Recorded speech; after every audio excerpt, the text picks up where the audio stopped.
I mean, we all thinking it that Charlie Kirk himself is the epitome of those who live by the sword, die by the sword. You live by your word, you die by your own words. Because Charlie Kirk was one of the biggest proponents of gun ownership in the US. He did not care about any kind of security restrictions and regulation regarding gun ownership because, of course, he's part of this conservative arc whereby the organization like NRA, Fuel, and even I would not be surprised if they funded large parts of the Democratic establishment. No, not Democratic, the Republican establishment. That's a Freudian slip, considering that Democratic establishment is also very similar, especially when it comes to things like genocides on the Palestinians and their support of Israel. But I digress. Charlie Kirk, whilst I don't take pleasure in his passing, and it is somewhat of a shock when it happened, it shouldn't really be a surprise, really, should it? I mean, this is a man who advocated for citizen gun ownership. And when you have a society which is so heavily militarized in that regard, then yes, you're going to have some stray bullets, or in this case, some person, at this point they're saying it's a college student. I have no idea really at this point. I have no idea as to who could do this. There are, without a doubt, there are crazy people out there, but Charlie Kirk was, whilst I don't necessarily condone what happened to him, he wasn't not a good person. He was definitely not a good person.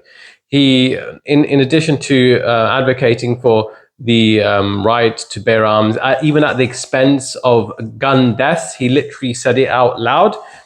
He also didn't care about Palestinian children being killed by Israel. He didn't care about women who've been raped, looking for an abortion.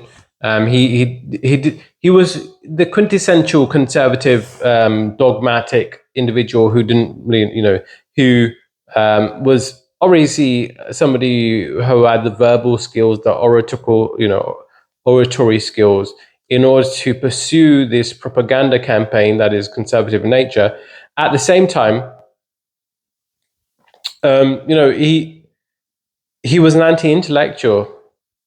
Even though he had the kind of the rhetorical flourish, the verbal speed at which to debate other college students, he didn't really come with the facts. Case in point, he was having a debate with somebody who was born and bred in Bethlehem, a Christian Arab, and this woman said that we quite we live in peace in Bethlehem. And he said, of course you don't live in peace. Bethlehem is under the jurisdiction of an Arab Muslim population. And she said, no, you're taking things from TikTok. You're not looking at reality. And this is kind of the modus operandi of Charlie Kirk's. Their conservatism based on just generalizations and prejudices, which are not necessarily based on reality, but based on the aesthetics or the tropes that are out there in public. Obviously, we saw the radicalization, or rather the increasing hostilities against Muslims, especially. It's been there for decades and decades, but especially since 9/11, and how in the weaponization of violence and hateful rhetoric against Muslims has led to the situation that we're in right now, whereby now you've got Israel, which is weaponizing the kind of the the calling anyone who is brown terrorist, and hate Hamas is really a child of Israelis' aggression on the Palestinian people. And now Israelis do not make a distinction between Hamas and Palestine. They may give lip service to a distinction between the two populations, but they know themselves that even prior to the establishment of the state of Israel, that there will be resistance to colonialism, as long as there is a chance for the indigenous people to rid themselves from colonialists, they will resist. They know this instinctually. This is what was said by Jacob Jabotinsky, beg your pardon, and this is one of the prominent Zionists who understood the psychology of how resistance is bred in response to hostilities from a colonial power. Anyways, I don't want to dwell too much on Charlie Kirk. In a great scheme of things, it's a drop in the ocean.